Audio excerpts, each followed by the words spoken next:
2026 சட்டமன்ற தேர்தலுக்கு முன்பே அதிமுக இணைப்பு உறுதியாக நடக்கும் என்று முன்னாள் முதலமைச்சர் ஓ பன்னீர்செல்வம் தெரிவித்துள்ளார். மதுரையில் செய்தியாளர்களுக்கு பேட்டியளித்த அவர், வி.கே. சசிகலா எந்த இடத்திலும் அதிமுகவில் தன்னை இணைக்க வேண்டும் என கோரிக்கை விடுக்கவில்லை என்றும், தங்களின் இருவரது எண்ணமும் ஒன்றுதான் என்று குறிப்பிட்டார்.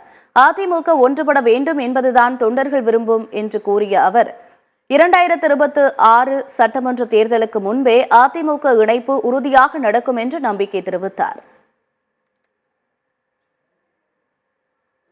அடிப்படையில் கட்சி இணைவதற்குரிய அடிப்படை வேலை நடந்து கொண்டிருக்கிறது. விரைவில் நடக்கும்.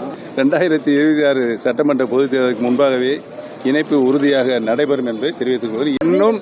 இன்னும் உச்சநீதிமன்றத்தினுடைய அறிவுறுத்தலின்படி அனைத்து இந்திய அண்ணா முன்னேற்றத்தினுடைய அனைத்து வழக்குகளும் தற்காலிக வழக்காகத்தான் இருக்கின்றது. கோர்ட்டுகளில் சென்னை உயர்நீதிமன்றத்தில் சிவில் சூட்டில் அனைத்து வழக்குகளையும் விசாரிக்க வேண்டும் என்று உச்சநீதிமன்றம் அறிவுறுத்தப்பட்டிருக்கிறது.